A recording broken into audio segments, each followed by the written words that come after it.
il y a une couple de semaines, là, On va te laisser la place. les commissions scolaires sont devenues de plus en plus rétives pour tout ce qui est confessionnel. Et puis, fait que là, il y en a qui ont su qu'il y a eu, je pense qu'il y a des journalistes là, qui se sont mis là-dedans, puis ils ont su que la commission scolaire à Chicoutimi louait des locaux à l'église de Chicoutimi. Fait qu'ils leur ont, ils leur ont dit à quelques jours d'avis qu'ils ne pouvaient plus se réunir à l'école. Mais j'ai une bonne nouvelle. Le Seigneur va faire un grand miracle. Ah, c'est ça, fait que c'est ça. Puis en parlant de miracle, on va en regarder un ce matin.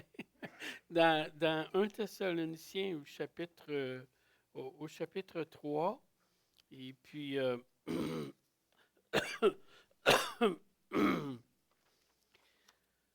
et puis j'ai j'ai été vraiment béni de plonger mes regards dans la parole comme ça pour vous exposer ce beau chapitre de 1 Thessaloniciens 3. Et puis j'ai trouvé des perles, là. Je veux dire, puis je remercie le Seigneur. On a des beaux outils aussi pour nous aider aujourd'hui, pour travailler. Comme là, j'ai une Bible ici, là, avec plein de notes. Puis ça m'instruit tellement, là. Fait que je veux remercier le Seigneur. Si vous voulez, on va prier en commençant. Parce que on veut pas que ce soit. On veut, moi, ce que ma prière, ben, je vais l'exprimer dans ma prière. Seigneur, je te demande vraiment de bénir chaque personne qui est ici ce matin. Et puis chaque cœur, chaque âme, Seigneur, de ceux qui sont de tes enfants, de ceux qui aspirent à te connaître aussi, Seigneur. Je te demande vraiment de faire une grande œuvre dans chacune de nos vies, Seigneur, hein, puis dans la mienne aussi. Je te remercie euh, pour ton grand sacrifice à la croix, pour nous avoir attirés à toi, pour nous avoir créés, pour nous avoir justifiés, pour nous avoir lavés. Je te remercie, Seigneur, pour ce beau ministère que tu as eu envers nous. Et je te demande de nous parler ce matin, de nous toucher, de nous consoler, de nous encourager, de nous soutenir, de nous parler, Seigneur. Béni soit ton nom, ô Dieu d'amour. Amen. Alors, sans plus tarder, je vais commencer. Puis, vous savez, dans 1 Thessaloniciens, chapitre 3, quand Paul commence à écrire, là, il dit aussi n'y tenant plus, nous avons trouvé bon de rester seuls à Athènes. Ah, bon, OK. Fait que là, on voit qu'il était à Athènes. OK? Puis il était pas seul, mais là, il va envoyer Timothée, puis tout ça. Fait que, juste, juste pour situer un peu le texte, on va regarder dans les actes des apôtres. OK? Euh, oh, je pense que j'ai oublié de mettre une note dans les actes. Attendez un petit peu. Mais dans Actes au chapitre 17, et puis les 10 premiers versets. OK. Puis là, ça va nous aider à situer le voyage de Paul, puis la fondation de l'église de Thessalonique. OK? Thessalonique, c'est pas tout à fait sur la rive nord, dans la couronne nord de Montréal, là.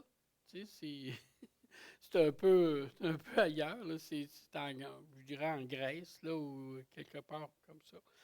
Fait que Paul avait à cœur de vraiment, avait comme mission de fonder des églises, puis tout ça. Et puis, donc, ils sont allés, ils avaient annoncé la parole dans la ville de Philippe.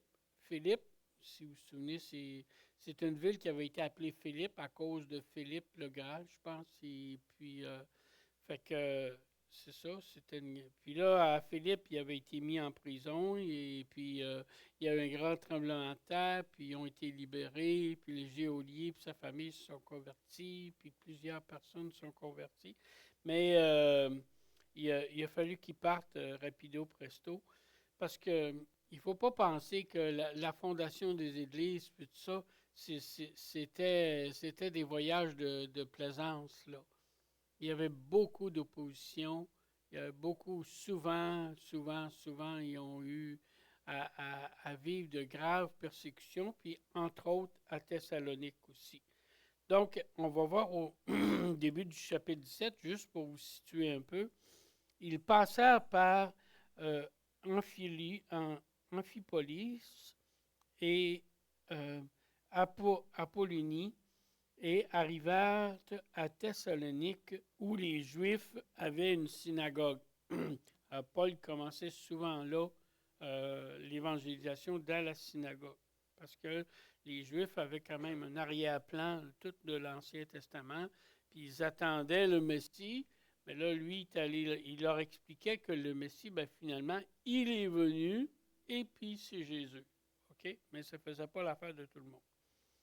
Donc, Paul y entra selon sa coutume. Pendant 3 sabbats, il eut avec eux des entretiens d'après les Écritures. C'est ce que je viens de vous expliquer. Il expliquait et exposait que le Christ devait souffrir et ressusciter d'entre les morts.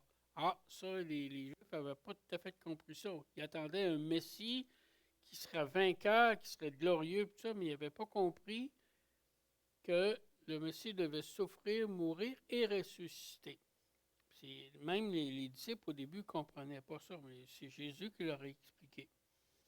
Et Jésus que je vous annonce, disait-il, c'est lui qui est le Messie, c'est lui qui est le Christ, c'est lui qui est l'envoyé de Dieu. Okay? Quelques-uns d'entre eux furent persuadés et se joignirent à Paul et Silas, ainsi qu'une grande multitude de Grecs craignant Dieu et plusieurs femmes parmi les plus notables. Là, vous allez peut-être voir qu'il y a des petites différences dans la version que je lis. Là, c'est parce que moi, je lis dans la Louis II, mais la colombe. OK? Puis ça, c'est ça. Mais les Juifs jaloux, hein, il y a beaucoup de monde qui se convertissait vers les Juifs, étaient jaloux, là. Et puis prirent avec eux quelques hommes de rien, hein, qui ont ramassé dans la rue, là, parmi la populace, et provoquèrent des attroupements. Ça, c'était pas une bonne idée, là, parce que les Romains n'aimaient pas ça pantoute, là, ainsi que du tumulte dans la ville. Ils se portèrent à la maison de Jason et cherchèrent Paul et Silas pour les amener devant le peuple. Ils ne les trouvèrent pas. Alors ils traînèrent Jason et quelques frères devant les magistrats en criant, ceux-ci qui ont bouleversé le monde entier sont aussi venus ici. Et Jason les a reçus. Ils agissent tous contre les décrets de César et disent qu'il y a un autre roi, Jésus. C'est bien pour dire, hein, dit n'importe quoi, là, tu sais. Et puis, c'est vrai que Jésus est roi, là, mais il n'était pas en opposition avec la royauté de César, là, tu sais. Ces paroles troublèrent la foule et les magistrats qui ne relâchèrent Jason et les autres qu'après avoir obtenu d'eux une caution. Ben, probablement, c'était parce qu'il voulait dire aussi que Paul ne devait plus prêcher. Là, je veux dire, s'il se pointait le bout du nez, ben là, les choses n'iraient pas bien. Là, fait que, aussitôt les frères firent partir de nuit Paul et Silas pour Bérée. Dès leur arrivée, ils entrèrent dans la synagogue des Juifs. Alors, ils sont partis justement de Thessalonique. Alors, il semblerait que, un peu comme Benoît a mentionné, je pense que c'est la semaine passée ou il y a 2 semaines, il y en a qui pensent que Paul a été à peine 3 semaines à Thessalonique. Ou d'autres, il y en a d'autres qui disent peut-être quelques mois, mais ça a été très, très bref, là, tu sais, comme séjour à Thessalonique. Alors, Paul, il était vraiment inquiet. Il était vraiment inquiet pour l'Église, puis tout ça. Puis il se demandait bien s'il avait persévéré, s'il avait été capable de passer à travers, parce qu'il était très persécuté. Et puis, alors, c'est pour ça que c'est là que le chapitre 3 se situe. J'ai voulu le lire un petit peu pour vous, là, pour vous situer dans pourquoi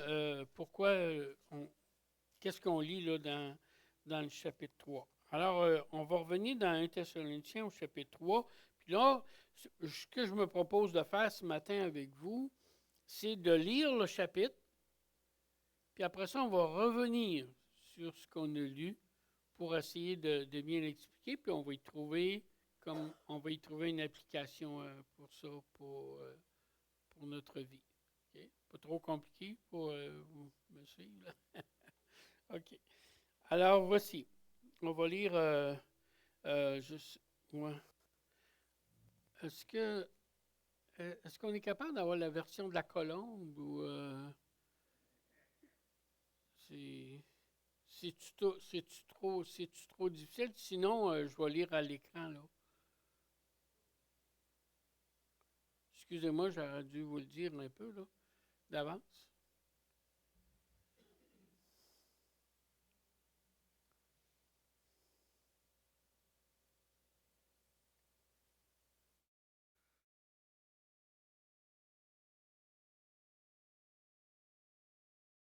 C'est tout ça? Oui? Ah, OK. C'est écrit là. Bon, OK. C'est beau. Si. Donc, on va lire ensemble le chapitre 3. Il y a 13 versets. OK? Aussi, n'y tenant plus, nous avons trouvé bon de rester seuls à Athènes. Comme je vous ai expliqué, là, il était vraiment inquiet. Là, et nous avons envoyé Timothée, notre frère, ouvrier avec Dieu, pour l'évangile du Christ, afin de vous affermir et de vous exhorter dans l'intérêt de votre foi, pour que personne ne soit ébranlé dans les tribulations et dans les tribulations présentes. Car, vous le savez vous-même, c'est à cela que nous sommes destinés. Oh. Lorsque nous étions près de vous, nous vous disions d'avance que nous aurions des tribulations. C'est ce qui est arrivé, vous le savez. C'est pourquoi, n'y tenant plus, j'ai envoyé Timothée s'informer de votre foi dans la crainte que le tentateur ne vous ait tenté et que notre travail ne soit réduit à néant. Mais Timothée vient de nous arriver de chez vous. Il nous a donné de bonnes nouvelles de votre foi, de votre amour, du bon souvenir que vous gardez toujours de nous et de votre désir de nous revoir, désir pareil au nôtre. Ainsi, au milieu de toutes nos calamités et de nos tribulations, frères, nous avons trouvé notre consolation à votre égard dans votre foi.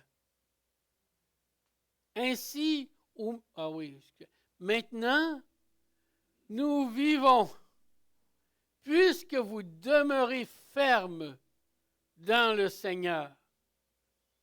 Quelles actions de grâce nous pouvons rendre à Dieu à votre sujet pour toute la joie dont nous nous réjouissons à cause de vous devant Dieu, devant notre Dieu.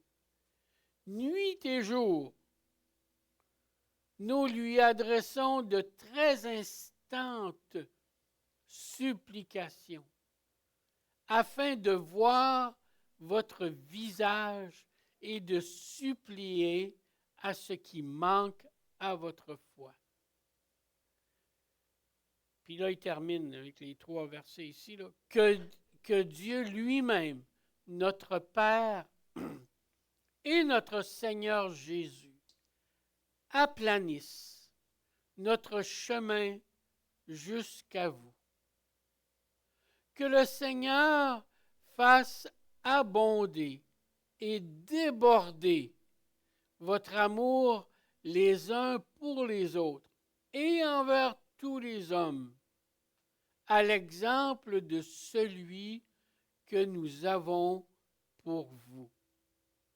Qu'il affermisse vos cœurs pour qu'ils soient sans reproche, sainteté, devant Dieu notre Père, à l'avènement, puis il est en train de mettre la table, prochain chapitre, là, à l'avènement de notre Seigneur Jésus avec tous ses saints. Alors voilà ce que Paul a écrit aux Thessaloniciens. Ici, dans le chapitre, au début, il va introduire l'Évangile, puis après ça, il fait cette mise en situation. Puis après ça, il va répondre à des questions que les Thessaloniciens avaient là, au sujet de l'avènement du Seigneur. Il se demandait, pour ceux qui sont morts, qu'est-ce qui va arriver, là, tu sais, puis tout ça. Fait que Paul va répondre à ça dans les 2 chapitres suivants, puis il va les encourager, les exhorter. Donc, voilà un petit peu pour la mise en situation. Maintenant, on va reprendre notre lecture. Bon, là, on va s'arrêter verset par verset. OK? Alors, on reprend. Aussi, n'y tenant plus, nous avons trouvé de rester seuls à Athènes. Ce qui est arrivé là, c'est que Paul est... Attendez un peu là. Paul, quand il était à Thessalonique, il a dû partir, puis il a été accompagné jusqu'à Athènes, et puis il a demandé on le voit dans les actes, il a demandé que Timothée vienne, puis Silas vienne le rejoindre. Donc là, il était à Athènes, et puis, mais d'Athènes, il va regarder le verset 2, OK? Et nous avons envoyé Timothée, qui avait rencontré auparavant, pas longtemps auparavant, notre frère qui est ministre avec Dieu, qui est ouvrier avec Dieu. C'est beau ça, voyez-vous, ouvrier. On est ouvrier avec Dieu. On ne fait pas l'œuvre du Seigneur, c'est le Seigneur qui l'a fait avec nous autres. Là. Et puis pour l'évangile du Christ, afin de vous affermir et de vous exhorter, de vous exhorter dans l'intérêt de votre foi. Ce que je vois dans le premier verset, ce que j'ai remarqué, c'est qu'il disait « n'y tenant plus ». Alors, n'y tenant plus, Paul avait un tel fardeau pour il les aimait, il y avait, on dirait, de la sollicitude pour eux autres. Je me suis arrêté et j'ai regardé qu'est-ce que ces mots-là veulent dire. La sollicitude, c'est une attention, c'est une délicatesse, c'est un empressement, une gentillesse, un intérêt, c'est des définitions que j'ai trouvées, une obligeance, une prévenance, un soin, une vigilance. Paul avait ce sentiment-là pour les Thessaloniciens, n'en tenant plus. Tu sais, il pouvait pas justement il était vraiment inquiet pour eux autres, puis il voulait avoir des nouvelles. Fait que c'est ça. Puis le verset 2, comme on vient de le lire, il dit « Et nous avons envoyé Timothée, notre frère, ouvrier pour l'évangile du Christ, afin de vous affermir, de vous exhorter dans l'intérêt de votre foi. » Ce que ça nous dit, c'est que Paul avait à cœur la sécurité des croyants, des saints. afin qu'il soit fermement, hein, ce qu'il soit vraiment vous affermir, qu'il soit fermement attaché au Seigneur, fermement basé sur les vérités de l'Évangile, que leur salut soit accompli.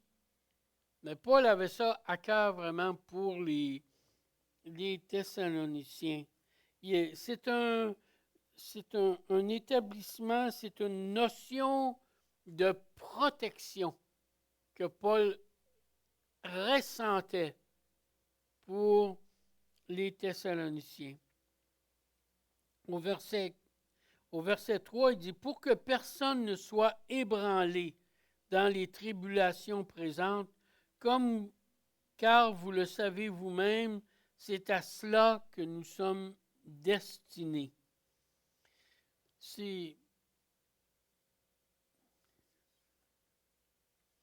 Il voulait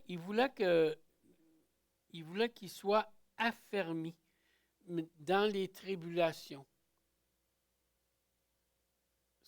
C'est pas facile d'être affermi dans tu sais, l'église de Thessalonique, c'était des bébés là, dans la foi. Là.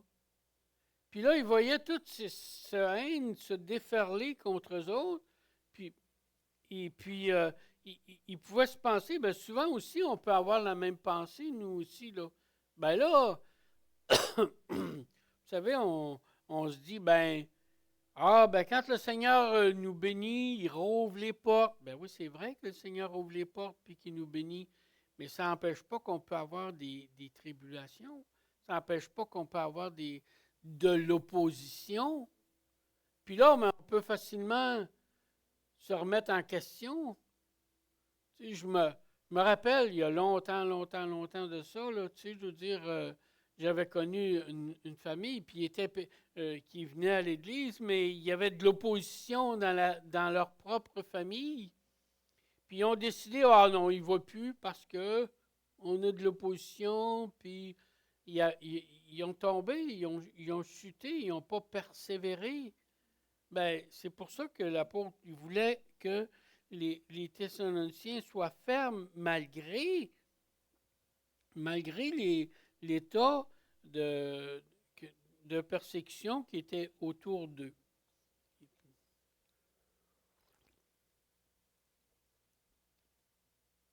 Lorsque nous étions près de vous, au verset 4, nous vous disions d'avance que nous aurions des tribulations et c'est ce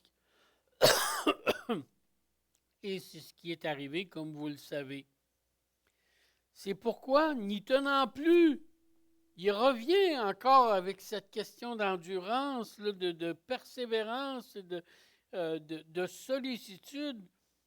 J'ai envoyé Timothée s'informer de votre foi.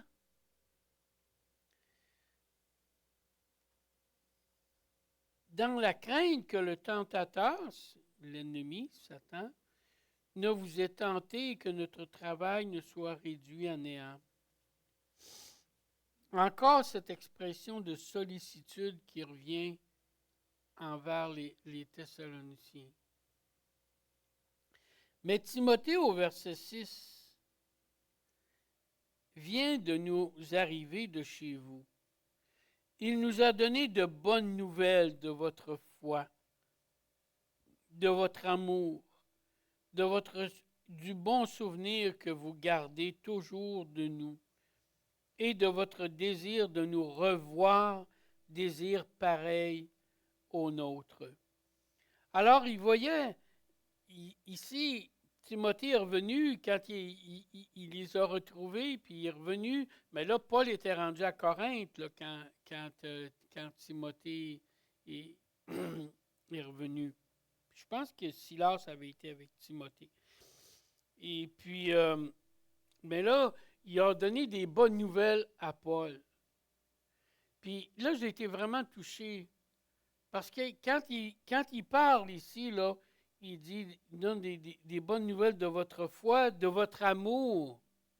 Ben, c'était pas un amour filial, un amour, non, excusez, je m'exprime pas bien. il y a trois mots, si je me rappelle bien, peut-être quatre, qui expriment le mot amour en grec. Un qui parle de l'amour entre nous, là. Et puis un qui parle de l'amour entre un homme et une femme, et érotique. Et puis un autre, un autre qui parle de l'amour agapé, qui est l'amour que Dieu, qui est un amour vraiment détaché, là, tu sais. Alors, mais ici, là, Paul parle, il dit de votre amour. Mais il dit c'était un amour agapé que les Thessaloniciens avaient entre eux. C'est quoi l'amour agapé? C'est voir l'âme de l'autre. C'est pas, c'est pas aimer parce que ça me fait du bien. C'est aimer l'autre pour, pour qui il est. Voir l'âme de l'autre. Et puis, honorer Dieu. De voir que Dieu l'aime, cette personne-là. Tu sais, c'est. Moi, il n'y a rien qui me faisait plus plaisir que de voir que quelqu'un aimait mes enfants. Comprenez-vous? Pourquoi? Parce que je les aimais, je les aime, mes enfants, il n'y avait rien de plus précieux. Tu sais? Et puis, mais c'est ça, c'est un sentiment ou une expérience qui dépasse. L'amour agapé, c'est un sentiment, une expérience qui dépasse les valeurs psychologiques, puis même religieuses. C'est un amour de Dieu qui. Mais quand Timothée est revenu, ben, il a rendu témoignage à Paul que les Thessaloniciens, qui étaient si jeunes dans la foi, avaient cet amour-là. Et puis ça l'a tellement aimé aussi. Et ça l'a tellement encouragé. Puis il y avait l'amour aussi. Paul avait les Thessaloniciens avaient cet amour-là. Puis Paul aussi avait cet amour pour l'Église. Il ressentait cet amour-là pour l'Église. Juste quelque chose de personnel, là, quand j'ai été au mois d'août visiter mon autre fille, ben, j'ai visité des églises dans lesquelles j'ai travaillé. Puis de voir que les personnes persévèrent. Ça faisait au-dessus de 30 ans, 35 ans que je n'avais pas été là. Puis de voir que les chrétiens persévèrent. Il y avait l'autre côté qui me faisait de la peine de voir qu'il y en avait plusieurs qui n'étaient pas là. Mais qui persévèrent, puis qui, dans la foi, ben, mais Paul avait cet amour-là aussi pour l'Église. Un amour altruiste, là, qui ne pense qu'à faire du bien à l'autre, qui ne pense pas à moi, faire du bien à l'autre. C'est une preuve du vrai disciple. Je ne sais pas si ça. Moi, ça me parle beaucoup, en tout cas. Ça m'encourage, c'est sincère. Puis ça, c'est calqué, cet amour-là, c'est calqué sur l'amour que Christ a pour nous. C'est un amour désintéressé. On revient au verset 7. Il nous dit, « Ainsi, au milieu de toutes nos calamités et de nos tribulations. » C'était des voyages qui étaient vraiment périlleux. Et puis fait que, mais au milieu de nos calamités, de nos tribulations, frères, nous avons trouvé notre consolation à votre égard dans votre foi. pas juste dans la camaraderie, tu sais, souvent on va ensemble, on est euh, après la réunion de prière le jeudi, après la réunion de groupe vie, souvent, ou même le dimanche matin, on va manger, puis tout ça, tu sais. Oui, oui, il y a de la communion fraternelle, mais souvent, c'est plus de la camaraderie que d'autres choses, là. Et puis, mais, euh, mais là, lui, là, il trouvait sa joie dans dans la foi des Thessaloniciens. De voir qu'ils étaient attachés, c'est ce qui le réjouissait, qu'ils étaient restés attachés au Seigneur, puis qui avaient compris qu'est-ce que le Seigneur voulait pour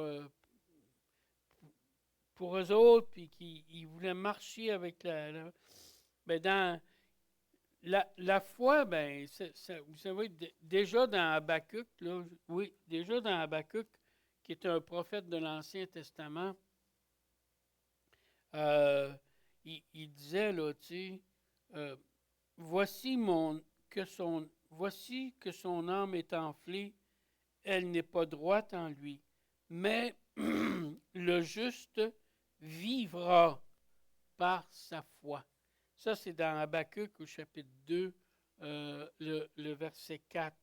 Et puis dans Romains, Paul dans Romains aussi, attendez un petit peu, au chapitre 4 de Romains, il parlait aussi attendez un peu, au verset 3, il nous dit, en effet, que dit l'Écriture, Abraham crut et cela lui fut compté à justice. Fait que l'important, c'est de croire au Seigneur, de croire que qu'est-ce que le Seigneur a fait. Tu sais, tantôt on a chanté un beau chant, il disait Sola, euh, ouais, c'est ça, c'est Sola Gracia, c'est ça? Ouais. Puis il y a aussi, je pense que Martin Luther aussi disait Sola Scriptura, seulement basé sur l'écriture, basé sur, tu sais, notre foi, c'est pas par les, c'est vraiment étudier la parole de Dieu, puis l'apprendre, puis l'accepter. Tu sais, ça nous fait tellement de la peine aujourd'hui, des fois, là, on s'attend d'avoir des tribulations, des persécutions, mais venant de l'extérieur, venant, puis tout ça.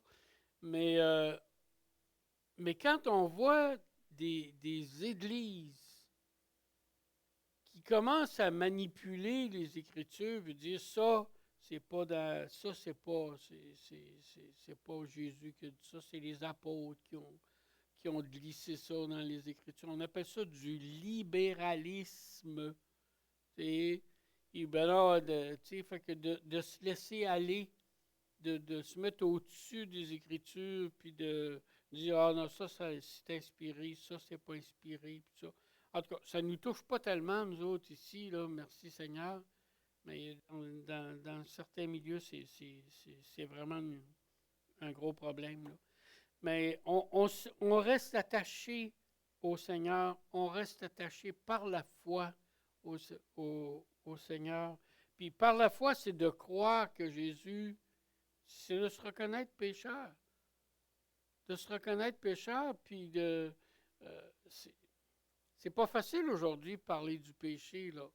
Hein, ça devient de plus en plus hot, hot là, de parler du péché. Qu'est-ce que c'est ça, ce mot-là, puis tout ça, tu sais. Même que c'est rendu qu'ils disent que la Bible, c'est un livre haineux, tu sais, parce qu'on parle, on dénonce le péché, puis tout ça, fait que... Pardon? Oui, c'est parce qu'ils ne la connaissent pas, justement. C'est un livre qui est plein d'amour, plein de révélations, plein de libération. Tu sais, fait que c'est ça. Donc, au chapitre 7, au verset 7, il dit, au milieu de nos calamités et de nos tribulations, nous avons reçu notre consolation. dans la foi des Thessaloniciens. Le verset 8 dit, maintenant, nous vivons, puisque vous demeurez fermes dans le Seigneur. Voyez-vous l'amour que Paul avait, puis son équipe, là, pour les... Il dit, nous vivons, enfin, ouf, sont encore attachés au Seigneur. Ouf, on y était juste quelques jours, là, puis ils ont quand même persévéré. Ouf, ils sont persécutés, mais c'était là, une vraie consolation pour eux. Puis on le voit au verset 8, il y avait cette passion, la passion des âmes. Maintenant, nous vivons, puisque vous demeurez fermes dans le Seigneur. Il y avait la passion des âmes. Tu sais. Dieu aussi a cette passion-là. On le voit dans... Attendez un petit peu, c'est dans Ézéchiel. Dans Ézéchiel, au chapitre 33. C'est quoi le verset, donc? Un petit peu. Ouais, le verset 11.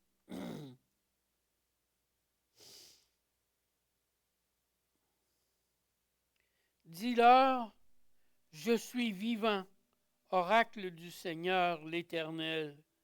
Ce que je désire, ce n'est pas que le méchant meure, c'est qu'il change de conduite et qu'il vive. Revenez, revenez de vos mauvaises voies. Pourquoi devriez-vous mourir, maison d'Israël? Cette passion que Dieu a pour son peuple, cette passion que Dieu a pour chacun de nous, bien, Paul ressentait cette même passion-là aussi. Enfin, nous vivons parce que vous êtes restés attachés, je le cite librement, là. Ben non, pourquoi je le ferais? Je vais lire le texte. Là. Verset 8. Maintenant, nous vivons puisque vous demeurez fermes dans le Seigneur. Quelle action de grâce nous pouvons rendre à Dieu à votre sujet pour toute la joie dont nous nous réjouissons à cause de vous devant le Seigneur. Ici, j'aimerais là, vous partager un texte. Il parle de la joie. Quelle action de grâce nous pouvons avoir pour toute la joie que nous nous réjouissons à cause de vous devant le Seigneur. Paul ici il parle pas d'une joie temporelle. Il parle pas d'une joie terrestre qui est éphémère. Tu sais, mais il parle d'une joie spirituelle, d'une joie qui vient de Dieu. Puis cette joie-là, j'ai trouvé un texte d'un monsieur là, qui s'appelle Peter Master. Et puis, il parle de cette joie-là. Hein, comment perdre, à un moment donné, si Dieu le veut, je vais vous partager ça. T'sais, comment perdre la joie, qu'est-ce qu'elle est, cette joie-là. Et puis,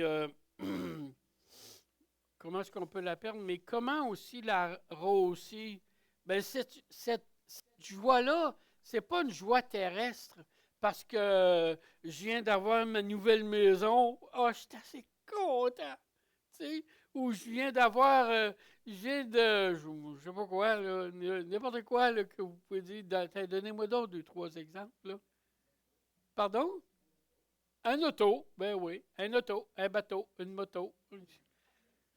Euh, pardon? Mon robot. Ouais, c'est ça, tu sais, il évite de dépenser, là, oui. Tu sais, des joies qui viennent de cette terre-ci qui viennent, pardon? Des joies éphémères, c'est ça, tu sais. Mais notre joie spirituelle, notre joie, c'est que dont Paul parle ici, c'est une joie qu'on peut connaître dans, dans l'adoration. Oui. Pardon?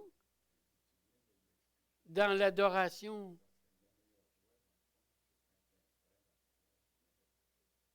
Ah, c'est ça. C'est ça. Moi, c'est ça. Quand on voit quelqu'un qui se fait baptiser, pour moi, c'est tout le temps une joie. Là. C'est ça. La joie dans l'adoration. Quand on prie dans l'adoration, quand on loue le Seigneur, tu sais. Et puis, la joie dans la repentance. La joie dans la réflexion. Comme Moïse disait, dans l'exercice régulier de la réflexion, ce n'est pas Moïse qui dit ça, mais il y a une joie considérable.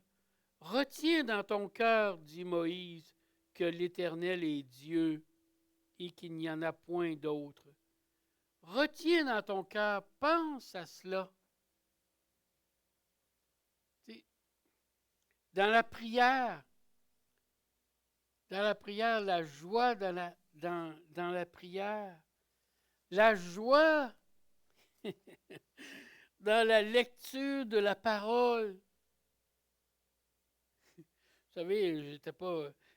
Souvent, j'étudiais pour préparer mes messages, puis tout ça. Puis je me rappelle, c'est quoi, un petit événement personnel. Je me rappelle, à un moment donné, Christiane, ma femme, elle se lève, puis elle était pas contente après moi parce que j'étais pas couché, puis, tu sais. Mais j'arrive en bas, puis moi, là, je venais d'être. Elle avait raison, là. Tu sais, je dis ça. C'était une mais elle avait raison. Mais là, elle vient pour me bourrasser. Là. Et puis, moi, là, je venais de préparer mon message, puis tout ça. J'étais dans l'euphorie. J'étais dans la joie du Seigneur parce que ce qu'il venait de me montrer, c'était, c'était éblouissant, là, tu sais, donc la joie dans la parole. Elle a tourné se coucher. Ah, ma chère épouse. Et puis, la joie dans les autres croyants, tu sais, vous venez de faire allusion à ça. La joie dans l'ouvrage de Dieu. La joie spirituelle dans les épreuves. On peut être vraiment, là, hey, les premiers chrétiens, là, sous Néron, là, puis tout ça, là, ils s'en servaient pour faire des chandelles, là, tu sais, pour éclairer quand les autres se faisaient dévorer au milieu tu sais, puis tout ça. Puis ils chantaient, puis ils louaient le Seigneur. La joie dans les épreuves. Quand on vit des persécutions, c'est pas une joie temporelle, ça. C'est pas une joie qui dépend des circonstances. C'est en dépit des circonstances et qu'on vit cette joie-là. Pardon. Et puis après ça, oui, la joie dans la joie en Christ. Paul, Paul avait cette joie-là au sujet des Thessaloniciens qui persévéraient. La joie d'être des gagneurs d'âme, de voir, justement encore, j'étais, quand j'ai fait mon voyage au mois d'août, j'ai visité des chrétiens que je n'avais pas vus depuis longtemps. Puis il y en a une qui me disait, mais tu sais, là, il y a une personne que tu avais visitée, puis tu l'avais visitée, puis tout ça, souvent, puis elle est décédée. Mais juste 2, 3 semaines avant qu'elle soit décédée, elle parlait du Seigneur. On voyait qu'elle était vraiment attachée au Seigneur. la joie des gagneurs d'âme. Puis au verset 10, OK, pardon? Nuit et jour, ah oui, merci, merci Janine. Nuit et jour, nous lui adressons de très instantes supplications afin de voir votre visage et de supplier à ce qui nous manque, à ce qui vous manque, là, c'est ça qui est écrit? À ce qui manque à votre foi. Bien, Paul, là, il y avait ce désir de l'édification des chrétiens. Tu sais, de bâtir leur vie, de les voir grandir, de les voir croître. L'apôtre Jean il dit, je n'ai pas de plus grande joie que de voir, Amen, voir mes enfants marcher dans la vérité. Tu sais, ça, c'est vraiment réjouissant aussi. Puis aussi, on voit au verset 10, cette intercession. Dans une autre version, ça disait, ici, ça dit avec comment ça, de très instances supplications. Une autre version dit avec une extrême ardeur. Il priait, il suppliait une extrême ardeur. Puis là, en conclusion, au verset 11, 12 et 13, que Dieu notre Père, que Dieu lui-même, notre Père et notre Seigneur Jésus-Christ, aplanisse notre sentier vers nous. Que Dieu nous dirige, que Dieu nous conduise. Seigneur, fais-moi connaître ta volonté. Des fois, c'est dérangeant, hein? Ça peut être dérangeant. Mais quand on est attaché au Seigneur, ça me fait passer, là, quand on a des jeunes enfants, des jeunes, là, pas quand ils sont rendus ados, là, mais quand on a des jeunes enfants, eux autres qui soient, à, à l'équateur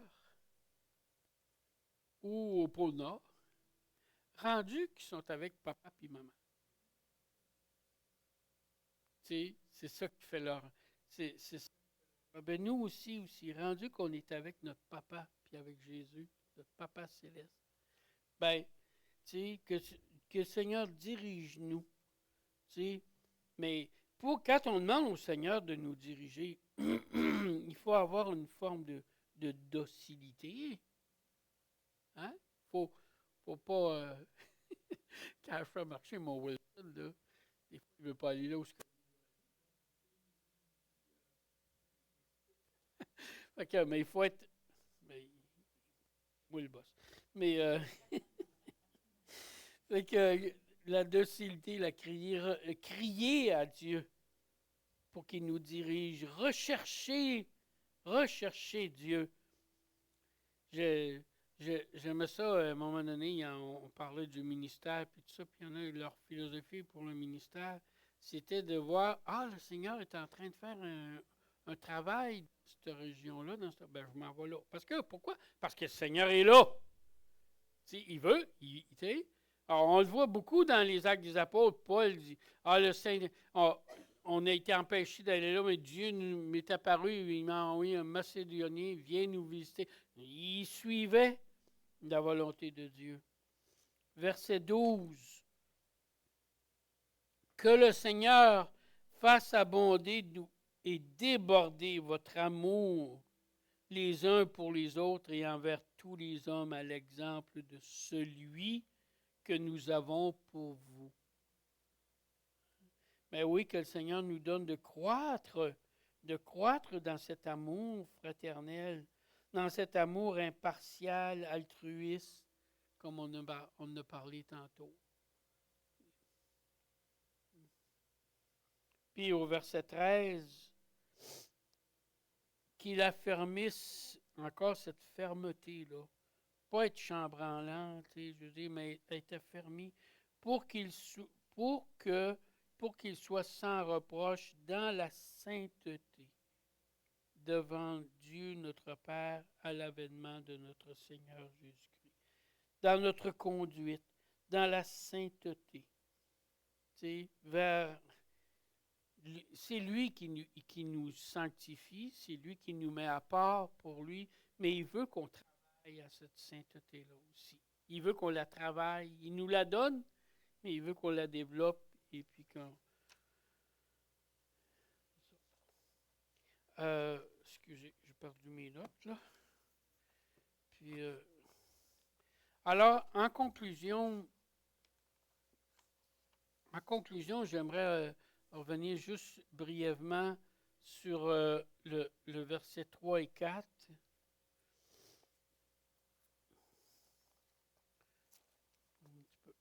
Oui.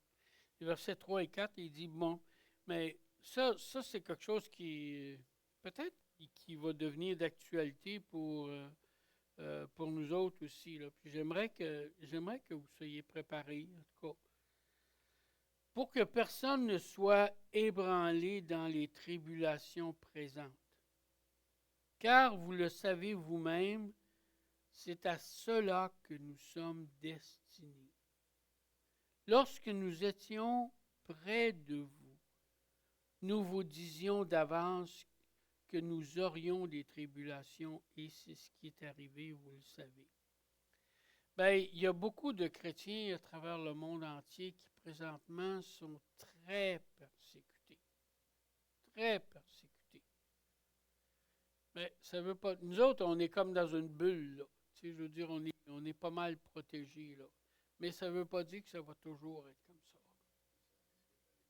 Oui, ça risque d'aller pas mal plus mal que ça. Et puis, fait que c'est un message d'espoir. Nous garder, même si à un moment donné, on doit vivre des tribulations, puis des